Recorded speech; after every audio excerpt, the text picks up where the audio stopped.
Welcome back to the Kumeyaay channel. We are continuing A People's History of United States Book Review, Chapter 18. This is the chapter about the Vietnam War, and there will be several core themes I'll be reiterating throughout the chapter to make sure that you understand the really gist of what Zinn is trying to say. So Zinn is really makes the equation of first of all, let me start this way. One of the things about Ho Chi Minh was he was a nationalist revolutionary first, a communist second.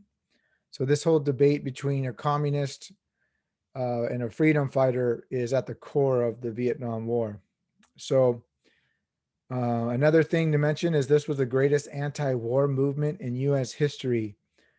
And this war movement, which Nixon admits, helped bring the war to an end. First off, so Vietnam was colonized by China way back in the good old days with the tribute system. And then after China, the French colonized by Japan during World War II, and then the French again after the conclusion of the war. Ho Chi Minh, he certainly was a communist, but he was a freedom fighter first, a nationalist first.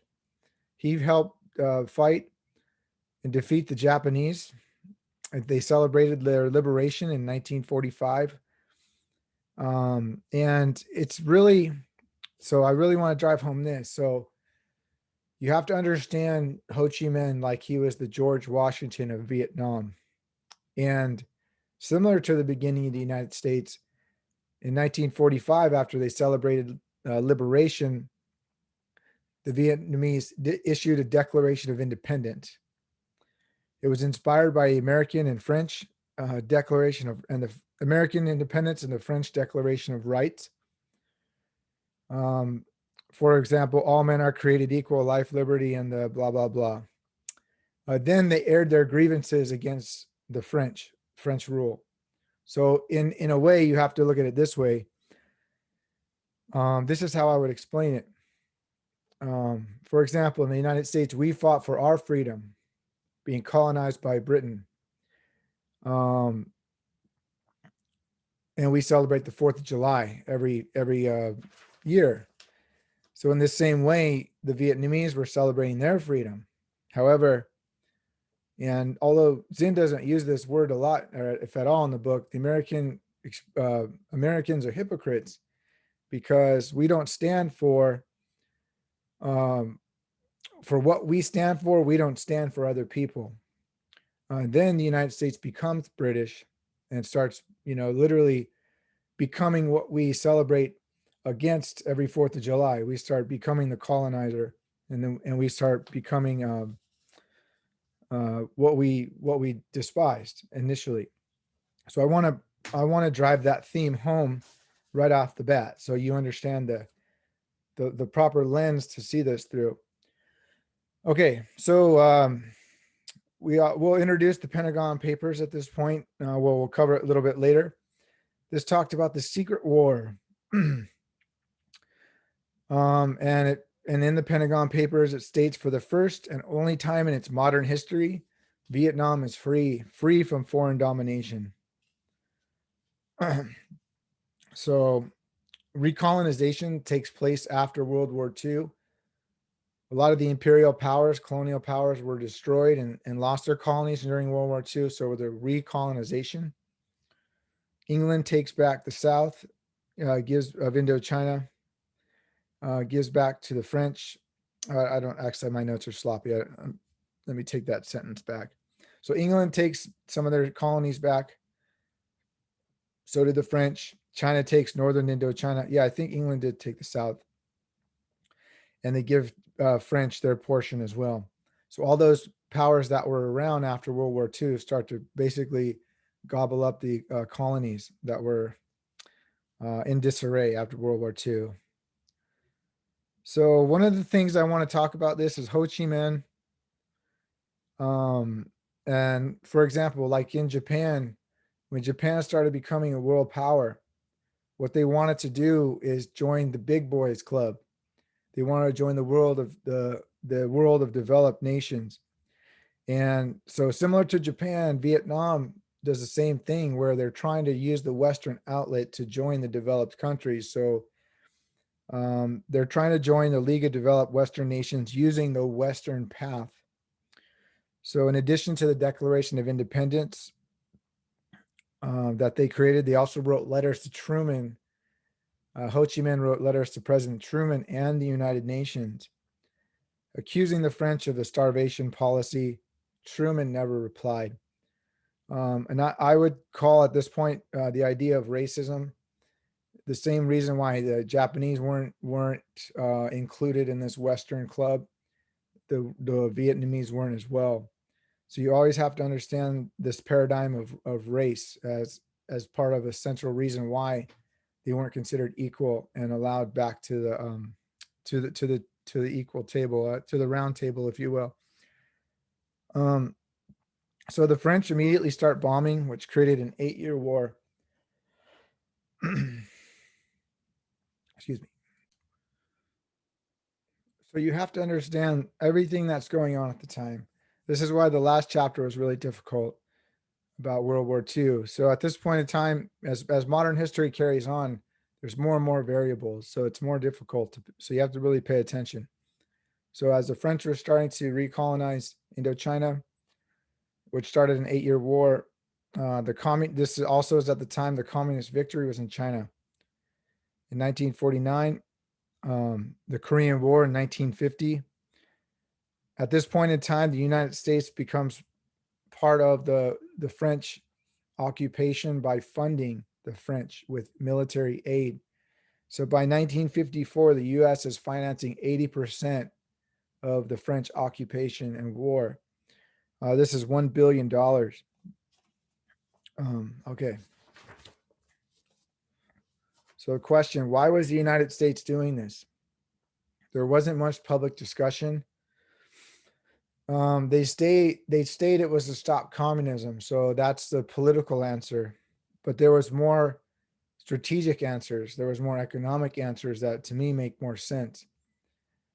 It wasn't just to stop communism. If that was the only reason, it wouldn't have happened. Let me just state that. So Japan is dependent on Southeast Asia for rubber, tin, oil, and rice. So military aid. There were also bases throughout South Korea, Taiwan, and the Philippines. So we had these bases that needed resource, and they needed the Southeast Asia near the equator. That's where a lot of the oil is, rubber, tin.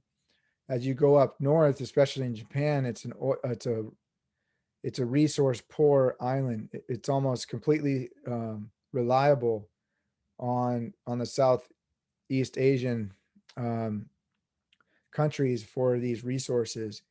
So the watchtower of Asia, we had, just think of it like this. So we have bases, and Japan especially, where we have these watchtowers. So we're setting up these strategic locations all around the world to basically be a one world supreme power, or the world police, if you will. So we have to supply these strategic key positions to the rest of Southeast Asia. At this point in time, there was a congressional report in '53 where they stated if the French left, we would fill that vacuum. So we already had this kind of plan well before the withdrawal. So the withdrawal happened in '54. Vietnam split in two. An election took place to unify Vietnam, to choose their own government. The Vietnamese wanted to decide their future and their government. The United States stopped the reunification, creates South Vietnam, and installs an unpopular regime. Diem was Catholic. He cracked down on the opposition. By '58, guerrilla activities began with support from the North. Almost no one supported the United States in the country of Vietnam, except these very few people who were benefiting from it. The peasants and those at the bottom had almost complete and utter support for. In the North, it was the Viet Cong. And then in the South, it was the National Liberation Front, which formed in the South. It was largely a peasant movement. And this was a mass-based political party. It had around 300,000 members in 62. And it was similar to the Viet Cong in the North. Kennedy was more of the same. If you go from Kennedy to Truman to Eisenhower, they're all pretty much the same. Their strategies, their foreign relationships, their international understanding of where the United States is in the world at the time. The Pentagon Papers at the time, and we'll cover that in detail I'm kind of going sequentially as the book goes. But Zinn at this point introduces the Pentagon Papers a couple of times before he talks about like really the gist of it. But anyways, the Pentagon Papers explained that there was a secret military action already going on that was deliberate and intentional by the CIA. At this point in time, you have that monk that burns himself, immolates himself in 1963 in protest. This is on the cover of the Rage Against the Machine album, probably one of my favorite bands of all time.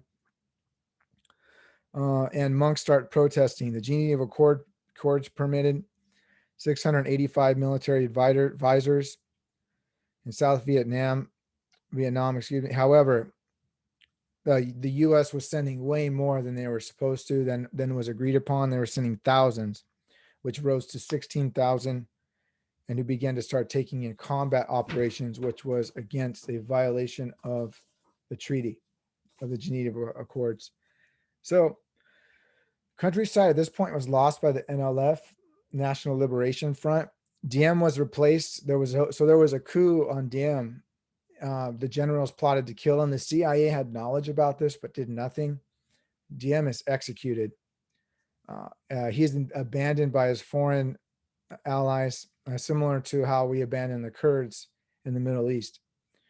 So Kennedy stated, so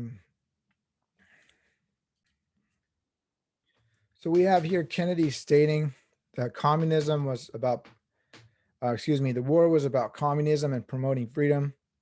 At the same time, Alexis Johnson, Undersecretary of the State, stated, and quote, the countries of the Southeast Asia produce rich exportable surpluses such as rice, rubber, corn, tin, spices, oil, and many others. So there's politics, and then there's the truth. Remember that. We all know politicians lie, but I don't think we realize it enough that they always tell the people what they want to hear, if you will. Okay, so Kennedy was assassinated 3 weeks after Diem. Johnson inherits the quagmire we called Vietnam. Good luck, President Johnson. At this point in time, you have the Gulf of Tonkin event, which was used to launch a full-scale war in Vietnam. The Gulf of Tonkin was a fake episode that the highest American officials lied about. CIA was already secretly attacking North Vietnamese and coastal installations. The Maddox was in Vietnamese territorial waters on an electronic spying mission. No torpedoes were fired at this vessel. McNamara lied. There's a good movie called The Fog of War about this about this time period and others. So McNamara is in it. So the Tonkin attack brought a congressional resolution which unanimously passed in the House with 2 dissenting votes in the Senate. This gave Johnson the power to take military action as he saw fit. And like the Constitution required, there was no congressional declaration of war. The Supreme Court, the watchdog of the so-called watchdog of the Constitution, refused to consider this issue as unconstitutional. By 1965, there were 200,000 troops. 1966, 200,000 more. By 1968, there were over 500,000, with bombing unequaled in U.S. history, killing millions of civilians with napalm and other explosives. Large areas of southern Vietnam were declared free fire zones, which meant, let me make sure I'm on the right one. Okay, sorry. So these free fire zones, which meant that all persons remaining with them, civilians, old people, children, were considered an enemy, and bombs were dropped at will. Villages suspected of harboring Viet Cong were subject to search and destroy missions. Men of military age in the village were killed. The homes were burned. The women, the children, the old people were sent off to refugee camps. Operation Phoenix, but one of the most notorious of this time, executed over 200,000 civilians in Vietnam without trial, suspected of being a communist.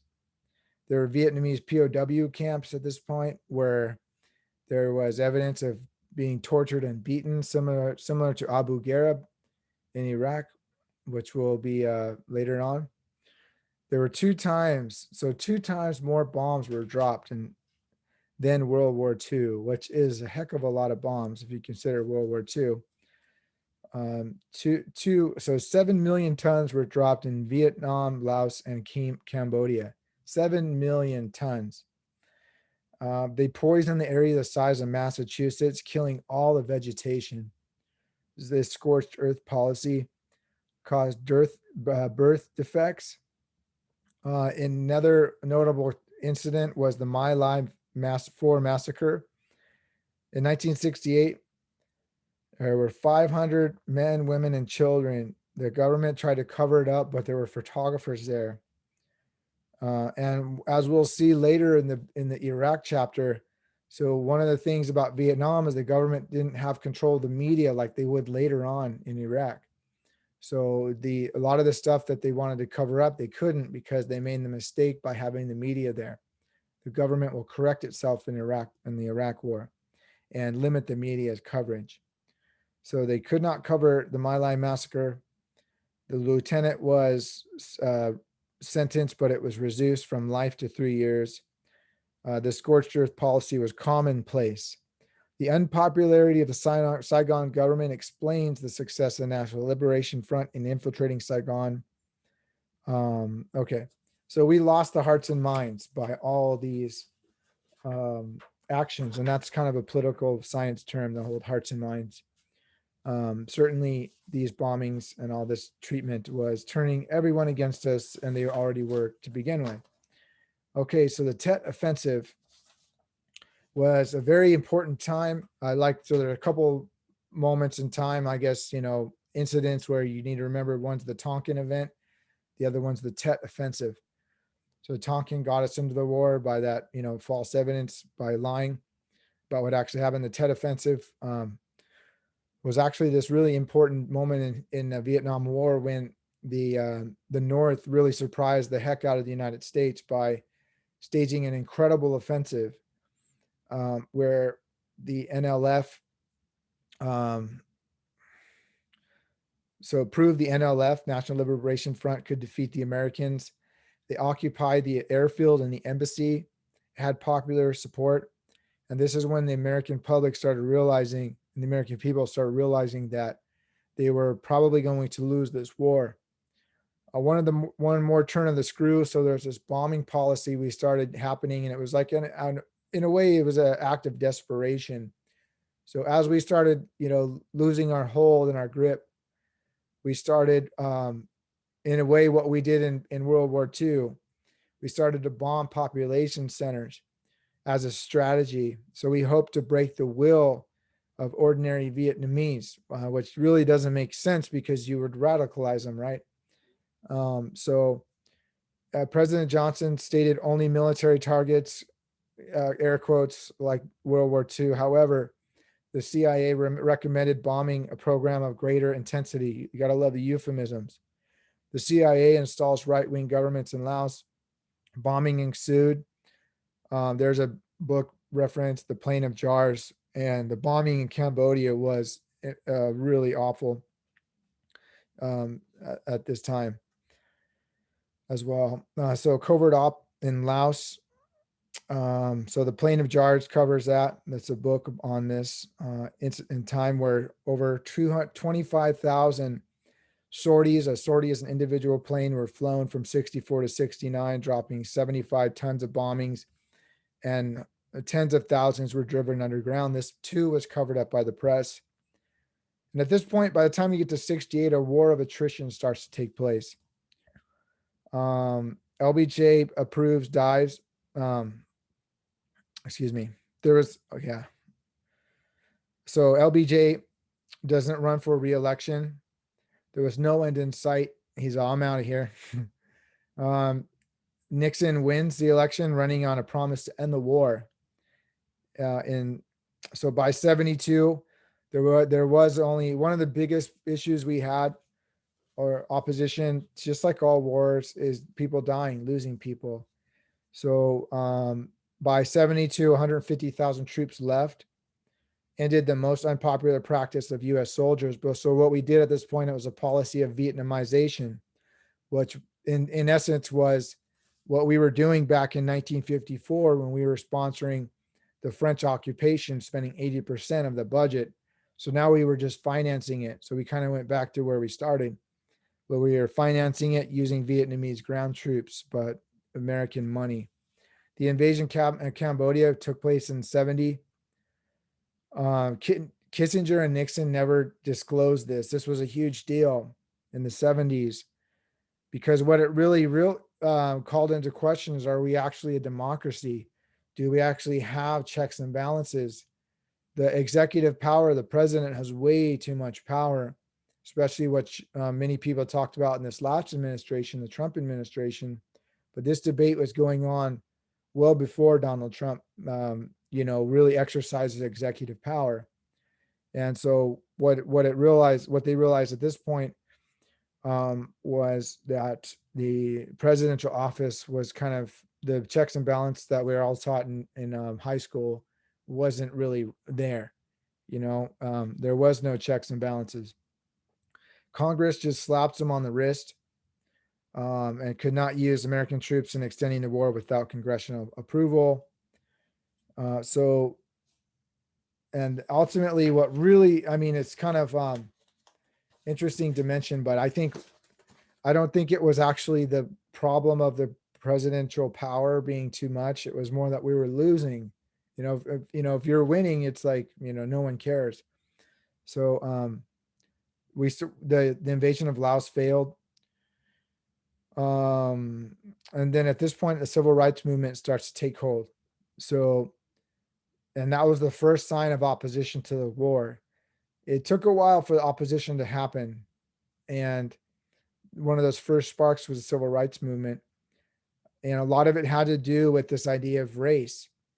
So as we covered in earlier chapters, it's this idea of being a hypocrite when you say, okay, I want to free, X person, and have them on equal level, when we weren't doing that at home.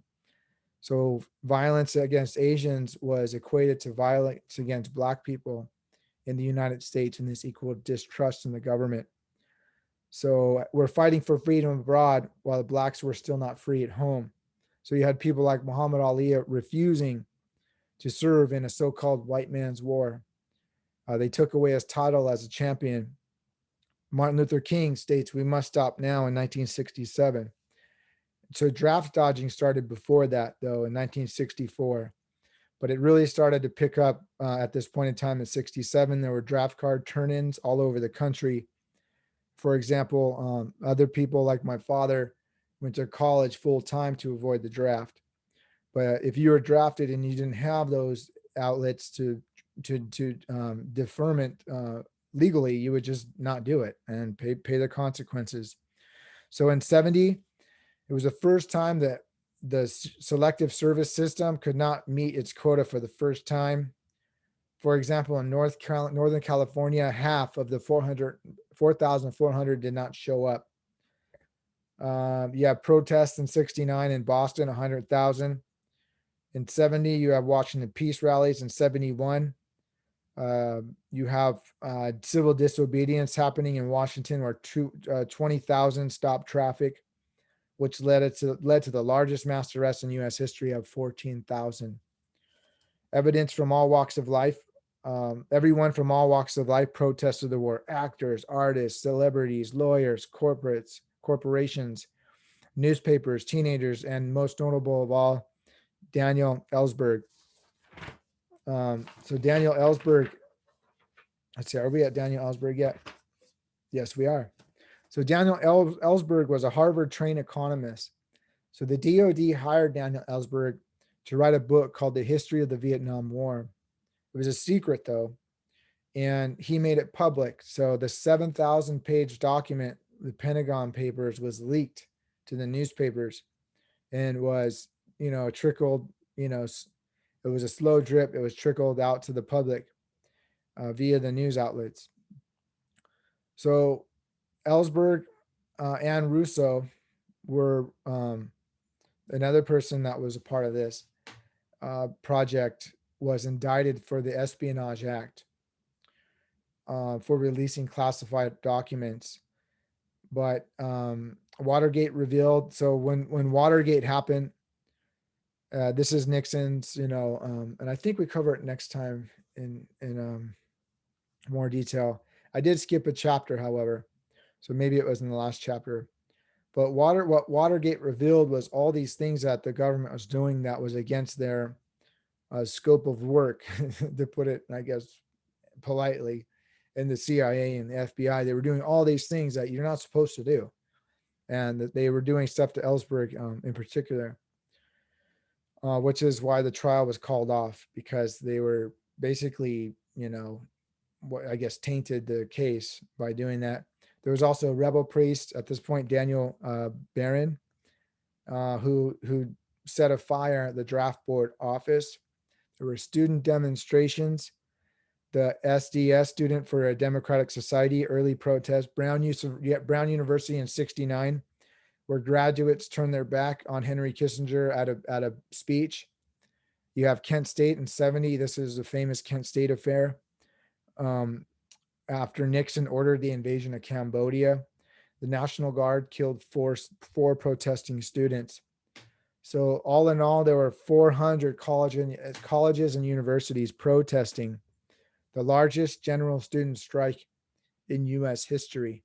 And my dad was a part of this, actually, this era. And he actually was there during Alcatraz, just for a side note, the occupation of Alcatraz.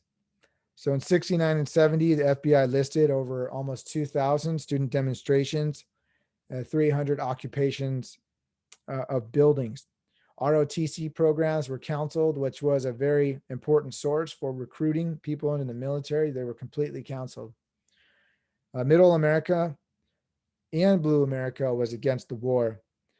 But polls revealed, and this is interesting, if you really think about it, it makes a lot of sense, but at first maybe it doesn't. But polls revealed that grade school level education, people at the grade school education were more against the war than college educated. Now, if you think about it, it makes sense, because those were the ones dying for this war, or knew someone that died, or was going to know someone that died. National approval swing from 460. So in 1965, there was more people for the war. 1965, 61%.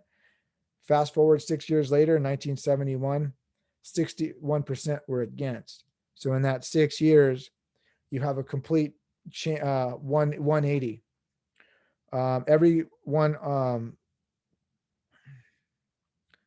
So basically, why would college educated support the war more than not? And the question is because they're not the ones dying, they're getting the deferments.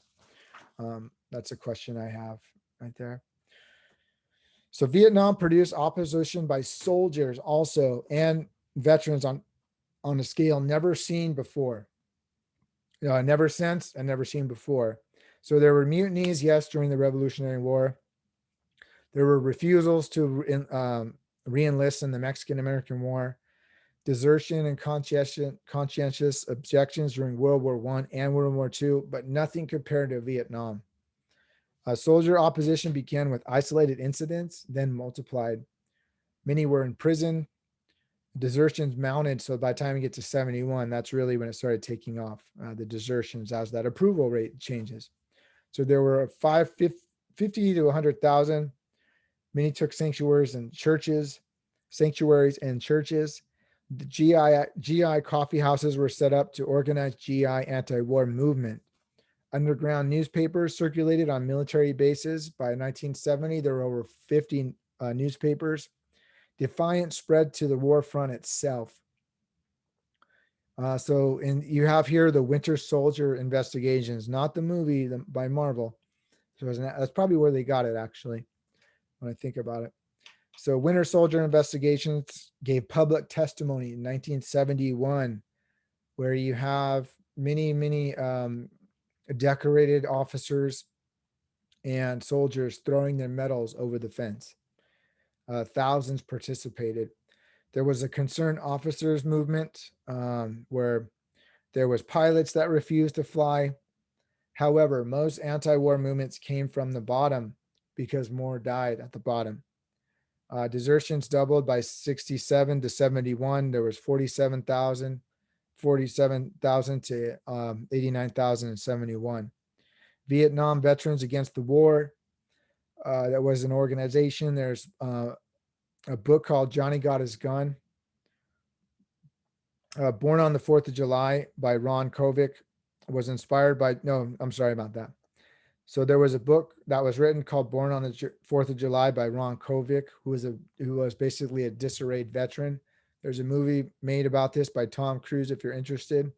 This was inspired by Johnny Got His Gun, which was a movie that was against World War II or World War I believe. So these are kind of disgruntled veterans coming home and say, what was all that for? So there's a book about that. So you kind of have this kind of literature coming out, if you will. So in 73, peace negotiations failed. Saigon refused to a joint government because, like in the very beginning when the French left in 54, they wanted a unified country that they decided. So you have these peace negotiations happen in 73 where we wanted a joint government. So we weren't going to budge. They weren't going to budge, saying, look, we're not going to stop until you're gone 100%. We're like, well, can we just be a part of your government? We'll jointly run it. So they said, no, you got to just go. So we tried one more final attempt to bomb them in submission. And B-52s were shot down in a failed attempt.